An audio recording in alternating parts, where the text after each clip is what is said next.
Hello, my name is Heather Gorka, and I want to thank you for joining me as we go over my assessment of the industrial hemp market in Michigan. So, growing hemp in Michigan. Today, what I want to cover is the concept of establishing a 100-acre hemp farm and covering several aspects of the industry to see what goes along with it and how you could join. Industrial hemp is cultivated to create fiber, grain, biomass, or non-intoxicating medicinal compounds such as cannabidiol or CBD. Laws and regulations have required the plant to have less than 0.3% THC content when tested. Hemp is among one of the crops that we saw in early crop productions and some believe to be linked to the Spanish conquistadors that traveled to America and found very common in ancient medicines. This crop is thought to be among some of the early fiber crops that was globally imported, and it's thought that by the mid-16th century, colonists were growing hemp according to the journals of the House of Burgess in Virginia. In our history, we can see that American innovators such as George Washington and Benjamin Franklin were interested in this raw material, and it helped manufacture things like paper, rope, and textiles.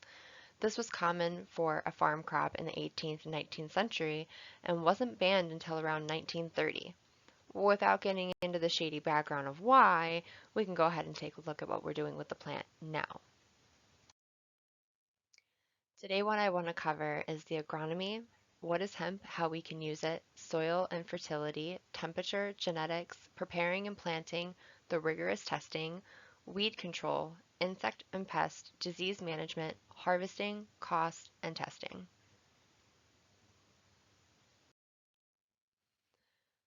So I want to talk about growing hemp in Michigan. A survey performed in 2019 indicated that Michigan hemp growers grew 3,678 acres of outdoor hemp compared to 2020, which had 2,329 acres grown. Indoor operations, on the other hand, went from 400,977 square feet and increased to 480,561 square feet in 2020, according to the Michigan Department of Agriculture and Rural Development. What the survey also indicated is that indoor operations at 480,561 would mean that we currently only have just over 11 acres of indoor growing operations for industrial hemp. Information that can be found either through the USDA, Michigan Operation Guides, or studies performed by colleges all indicated that the research that has been done has been for outdoor, and much more research needs to be performed to be given adequate information for not only outdoor operations but for indoor operations as well. Hemp is like a baby in this market, and there's still so much that needs to be covered. When looking at the agronomy, while legal for farmers, hemp is still considered an untested crop in Michigan. With this, more research is still needed to be able to provide adequate data for what we'll be covering today and will potentially change in the years to come. Currently, Michigan producers rely on resources from Canada and Kentucky, according to Michigan State University Guide for Industrial Hemp Production in Michigan. I did want to point out too, before we got ahead, this is a great example of bud rot.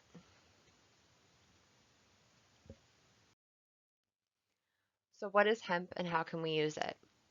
I love this picture example showing all different aspects of hemp in these markets, but just looking at what we have here, industrial hemp is very versatile as a crop and could be used for grain production, fiber, or cannabidiol production, and like a lot more as we can see. But like other annuals, the farmers currently use with wind-pollinated plants, it has a rapid growth and under the right conditions, it grown correctly. Because of its versatility, it also has several ways that it can potentially grow with this crop, and it can include with tapping more branches or without. So you can either let it grow by itself or you can train the plant to be able to grow more like a bush, as you'll see in some of the examples ahead. So because of this, we can see a dramatic height change anywhere between a plant that's 6 feet high all the way to over 13 feet high.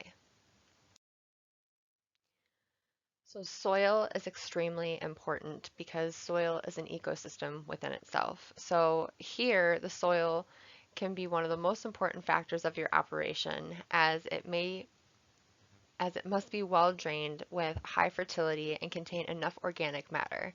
So you really want to make sure that your soil isn't over fertilized but has the abundance of what you're going to need for adequate crop production. So soil testing needs to be done to ensure that your pH is between a 6 and a 7.5 and also is preferred for adequate growth and need that pH for proper cation exchange within the soil. So your soil conditions and your soil consistency can make or break your ability to grow this crop. Because of irrigation costs, it can become very uneconomical for the average farmer. So well-drained soil is essential, especially with young plants that are extremely susceptible to wet conditions. These plants will drown. They, while it is considered or called a weed, it definitely does not act like one and is very susceptible to a lot of things. So you want to make sure that your soil and your conditions do not cause for compaction, do not cause for water buildup. It will just cause you more issues in the long run.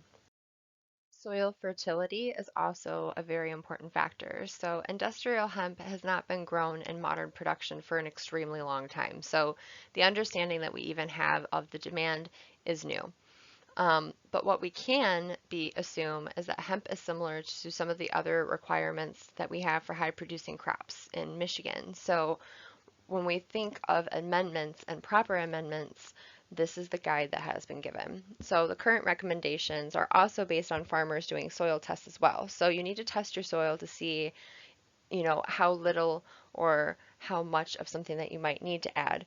But suggestions currently are 110 pounds per acre of nitrogen, 40 to 90 pounds per acre of potash, and potentially, depending on your soil consistency, 20 to 30 pounds of sulfur. So all of these recommendations, again, are recommended only based on soil testing and productions that you have, like your production needs. So temperature is another factor that we really need to take into consideration when growing hemp. Depending on the variety that you choose can also depend on when you're planting. Are you doing direct seed to soil, or are you taking transplants and then directly planting teens or young plants into the soil? So that's going to kind of make or break the difference of when you're going to put it in.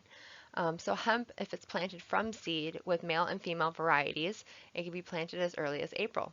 But varieties that we are using for CBD, those are going to be planted probably closer to the end of May. Industrial hemp plants that are planted in poor conditions at the wrong time will not only result in low yields, but also low production overall. An established hemp plant prefers temperatures between 77 degrees Fahrenheit and 83 degrees Fahrenheit. If a plant is planted in temperatures too low, you will see delay and stunted growth.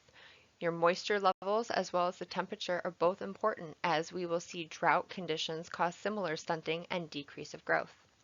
As discussed earlier, proper soil irrigation as well as water irrigation may be necessary in some conditions. So genetics, we have a lot that we can cover as far as looking at the genetic options that we have. So according to the information that I gathered from Michigan State University's guide for industrial hemp productions, they classified that we currently have 3 different types of industrial hemp varieties that we currently use. So we have dioecious, having male and female flowers, parts on separate plants, so meaning you have male plants and female plants. Or we also have monoecious, having male and female flower parts on the same plant. Sounds like a hermaphrodite if you ask me. Um, Cannabis plants are very prone to having hermaphroditing issues, especially the female ones, which is not a common or not something that you necessarily want, depending on what variety or what production you're shooting for. But then you also have female predominant, which is what you're going to see for the CBD production. You don't get the oils off of the male plant that's going to come off of the flowers, which is going to be from your female species, your female varieties. So you wouldn't want male plants in a CBD production. Because of the varieties and the things that we can use industrial hemp for, we can see different needs from different strains depending on what kinds of production you are interested in, as I've discussed before. So the characteristics and the differences are going to be seed size, oil content, fiber quality, yield, and the composition of the plant overall. So it just depends, like if you're trying to go for seed for biomass, or are you trying to go for CBD for oil content? Are you trying to go for just fiber quality, which you could, there's yield, there's lots of factors, lots of things that contribute to what variety or strain you decide to go with. So industrial hemp variety options we also can consider are photoperiod and autoflowering varieties. While most of the industry uses photoperiod plants, we can see the potential with autoflowering varieties, with its ability to achieve 2 harvests in 1 growing season versus 1. So with the requirement of all industrial hemp varieties being below 0.3% THC to qualify and stay within the classifications of industrial hemp, if one if one of your tested crops goes above this percentage, then you'll be required to dispose of your crop. It's considered hot. Because of this, it's important to take into consideration what crop you are growing and including the environmental stressors that could potentially increase the percentages. So like I said before, stressors can cause hermaphroditing. We also can see stressors that can increase THC production. In cannabis, we would call this supercropping. You can go through and cause damage to certain sections of the plants either by pinching the stem and causing it to gently fold over. It'll create a hard knot, and then that can increase. There's a lot of different methods that we see in the cannabis industry of increasing THC production by causing damage. So this is something that you do need to take into consideration with these limitations of your THC levels in your crops. A little bit more about genetics, we can note that the industry is very new and currently has no standards for seed certification. And because of this, it also contributes to the testing that's required to make sure that you stay below that 0.3%. While there are no standards for certification, it's also considered illegal to use homegrown or common seeds. More information and research is required on this industry. Again, you're going to hear me say that so many times through this as it continues to move forward. So as I did my research, some of the common guidelines or common growing days. So for fiber varieties, it estimates between 60 to 90 days to mature. Grain varieties can take 110 to 150 days to mature, and CBD varieties can take anywhere between 110 to 240 days to mature. So we can see there's a big difference between each one, and making sure that you stay below your percentages. So preparation and planting, it's going to be different for each way, like each method of growing, but overall, we can see with the different options of hemp that there are some of the best recommendations from Michigan State University's Guide to Industrial Hemp Production. So depending on what you're farming it for will also determine on how you're planting. So first, we can cover some of the basic recommendations for seed to soil. So good seed to soil contact is recommended for achieving best germination with a level of seed bed of planting. So you want to ensure that the soil is dry enough to avoid compaction, but also that the conditions are favorable enough for the seed germination with soil temperatures. So you want to make sure that the soil temperatures are going to stay above 46 degrees Fahrenheit. Otherwise, you will have and risk seed death and lack of germination in your fields.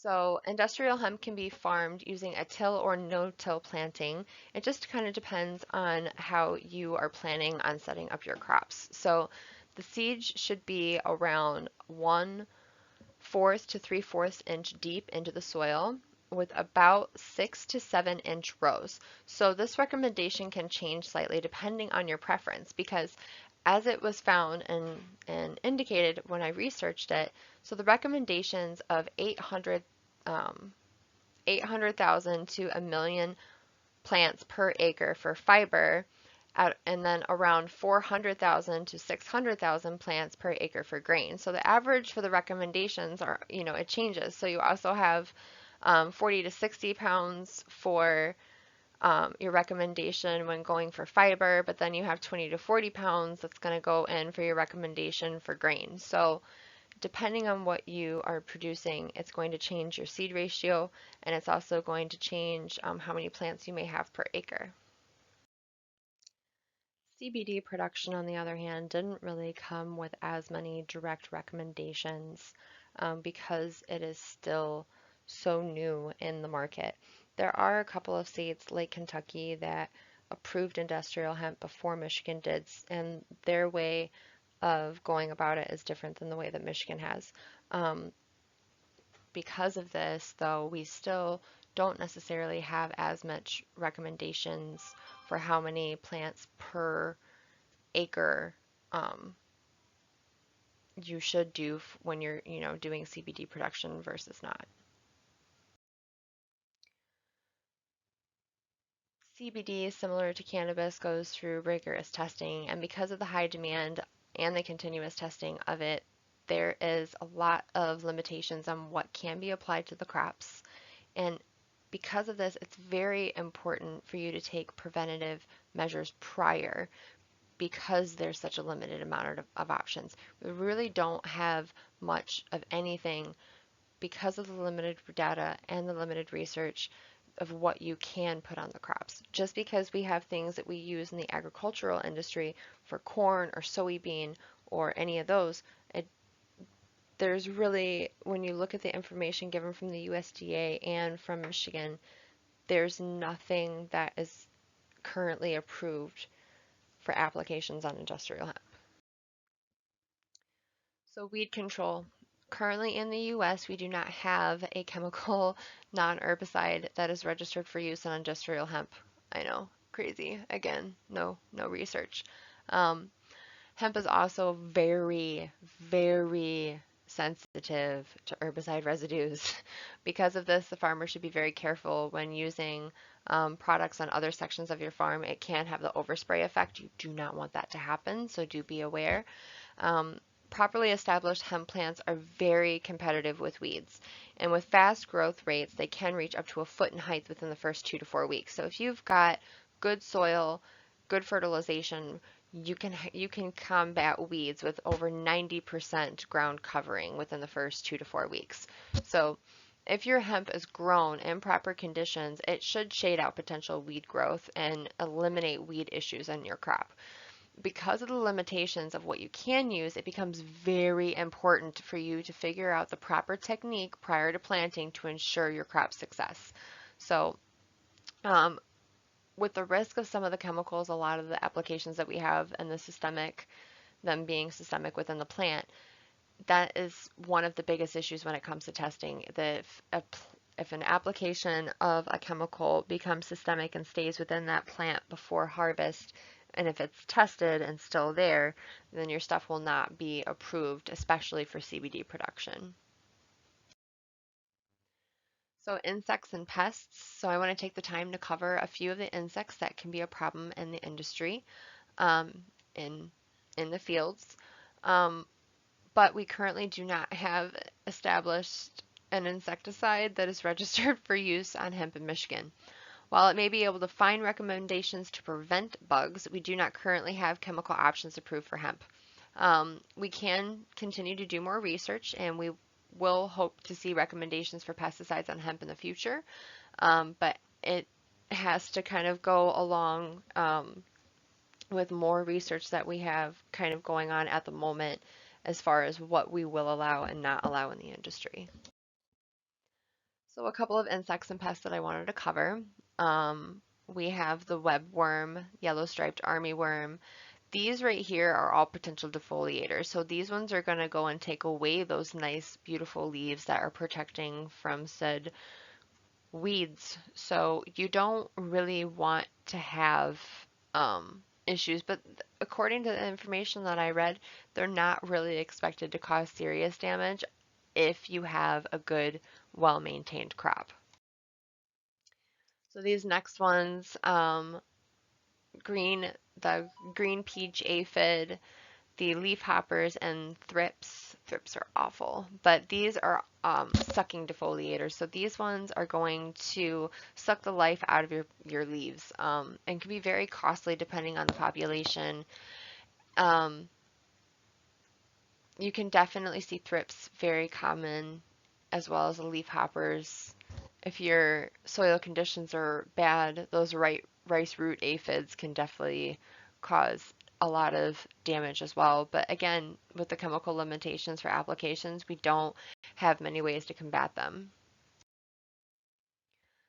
So covering a little bit more, with these ones, we can see issues with spider mites. Russet mites are a huge problem.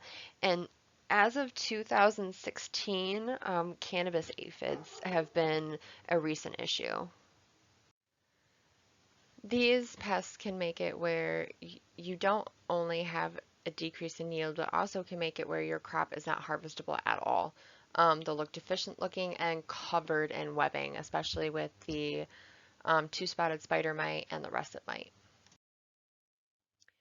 So next we can look at corn borers and hemp moths. So after the widespread transgenic Bt corn, we saw a dramatic decrease in corn borer populations. But after the increase in the demand of non-Bt feeds, we have now begun to see a rise in the borer population again.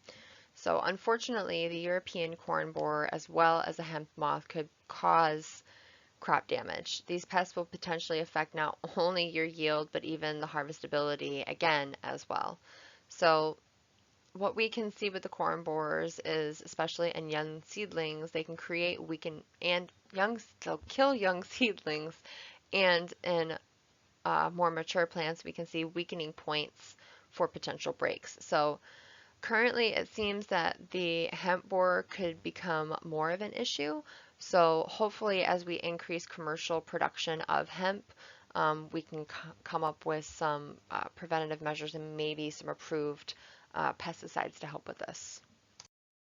So next we are going to cover disease management, but I do want to make sure that I cover that with selective breeding, we have been able to combat some of the issues that we may have had. So while we may not have chemical applications that you can use, you can make sure that with selective breeding, you could select varieties that are mold resistant or drought resistant, just depending on what conditions you may have. So some varieties may have a systemic resistance for things like mold by the pH surface of the plant itself.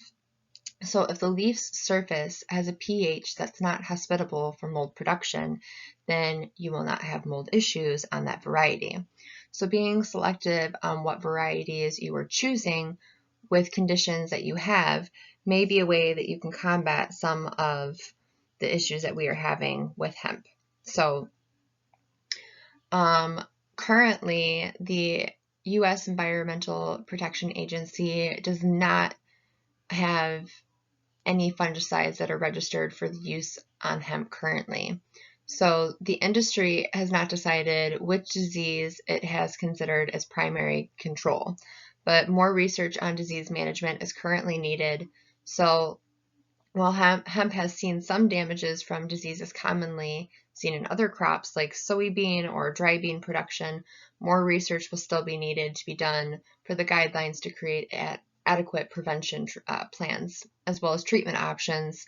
So what we can consider is that moisture and high humidity are common things that contribute to issues in your crop with susceptibility to fungus and oomycete diseases, as well as your method of growing, potential bud density, and what you need to take into consideration for your foliage, your irrigation, and your wet soil conditions. So I wanted to go ahead and cover at least some of the things that you could see if you have improper conditions. So white mold right here is the mushroom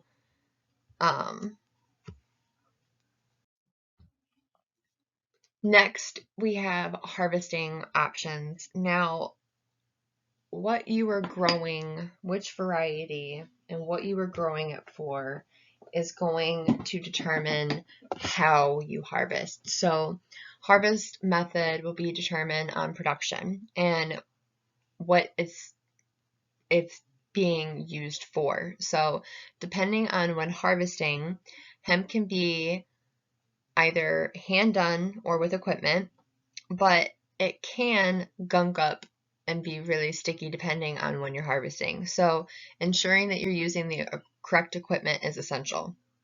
If harvesting for the use of fiber or for seed, it may be necessary to allow the fields to dry up to 15% before you go through with your machines and harvest.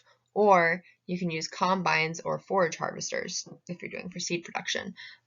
Because of Michigan's wet season near the end, though, it's not, if you don't plant early enough in the season, you may run into the risk of potentially having issues with drying out where it won't dry out enough before you have to harvest. So if you don't cut down when we have these wet seasons near the end, your stuff, even if the fields, even if you're raking it and trying to dry it out, it won't dry out enough. So because of this, we have seen a lot of Michigan farmers go closer to the CBD production and harvesting, and then their drying operations, as you can see here, will have like a large drying barn to be able to dry everything out. So profits per acre, I went over a couple of different resources and stuff to kind of see. So grain after cost is estimated to profit between 250 to 300 per acre. Fiber can average anywhere between 300 to 400 per acre. And then again, we see a lot of people going into the CBD market. This can go anywhere between 2,500 to 75,000 per acre. So it can be potentially a lot more profitable. As much as I love seeing hemp for other stuff because of this breakdown, you can see why a lot of people go strictly for CBD. CBD crops can make anywhere between $25 to $35 per pound at 10%. So the average that you can see is around maybe 2,500 plants in a given acre, but it just depends. Some might say 1,500, some might say 2,500. It just depends. There's a lot of room and a lot of research that is still being done on this extremely new market. So going over a couple of costs. When researching costs, the industry is so new that the information is still under test and the research is still needed. The best information I found was from a website, which is hempcbdbusinessplans.com, which I found to have a lot of resources for budgeting. While we're doing it based on 100 acres, theirs was based on 10 acres. So the main assumption that they got is that you would get about a 10% CBD production per, and they were doing an assessment again, 1,500 plants per acre versus at 2,500 in the other assessment.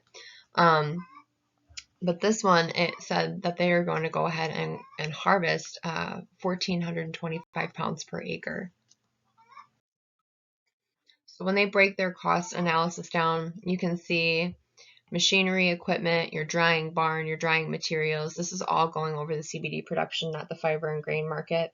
But again, like I said, since a lot of farmers in Michigan really hug the CBD market versus the other two, I felt doing the cost analysis of this one would probably make more sense.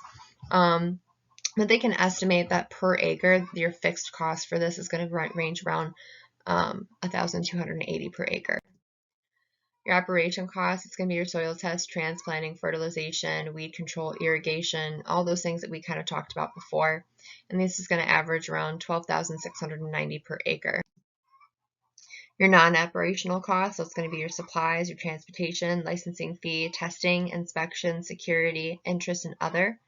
We're going to look at that at about 1,225 per acre with a total cost of 151,950 with an average of 15,195 per acre. Now with all of that, when you're having about 14,250, pounds per year. Your revenue, your cost is looking at about 50%. So you're getting about 50% back. So before you're going to your tax returns, this is what your gross would be. Take home gross before taxes. So looking at our information, so taking a look here at testing, according to Michigan.gov, pre-sampling on average is what a farmer is expected to pay per lot sample. It did make me ask, like, what is a lot? But we'll cover that in the next slide. But right here, you can see that there's a site for the pre-visit, pre-harvest testing fee, and then if you weren't there, them coming back, there's like a lot of fees that can go along with testing each lot. So then we can ask, okay, what's per lot?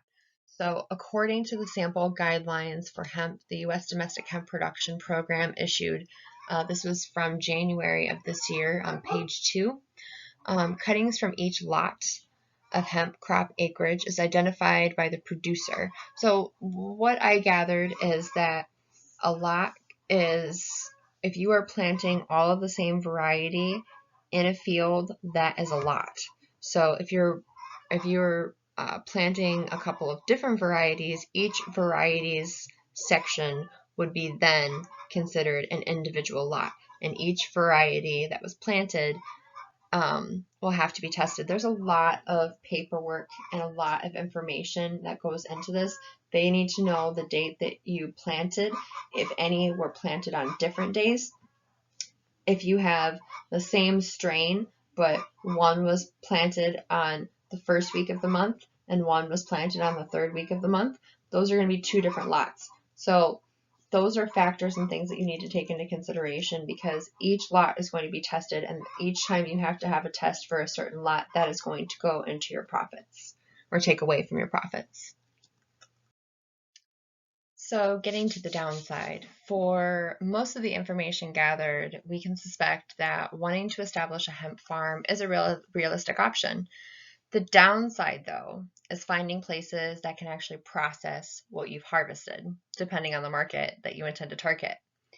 Currently, China holds the most footing in the hemp fiber market, making it so it can be kind of hard to be able to compete with. Because of this, we have seen an increase in farmers going to CBD production. While the CBD market is very profitable, it will increasingly become more flooded, which may bring down the value of oil in general, potentially in the future. So recommendations that I have, while we have covered the direction you plan to go, it is dependent on what market you intend to target. But let's say that for the purpose of this, that we're going to target the CBD market. So as we've seen in the demonstration, we could also add the cost of a greenhouse. A standard commercial greenhouse is approximately 1,000 square feet and will cost about $25,000. We can decide that if you have 2 acres for seedlings and teen plants to mature before they go into the field, that we can anticipate for a large-scale operation at almost 100 acres, we would need about 15 greenhouses to hold the needed babies. So this is, $375,000 just for this section right here. So let's take a look at an overall cost of a 100-acre farm operation. So greenhouses, $375,000. Hemp growing business cost, $128,000. Operation cost, $1.2 million. Non-operational cost, $122,500. So your total cost, not including the greenhouses, is going to be $1.5 million. So 1 acre is 1,500 plants, with an average, according to the CBD, an average of 30,000 profit per acre. So potentially, off our 100 acres, you could see a $3 million profit. So profits before taxes, again, we're looking at just under $1.5 million. I wanted to go ahead and thank you guys for taking the time to go over this with me. And I will go ahead and take a couple of seconds to let it go over my references. But thank you, and I hope you enjoyed the video.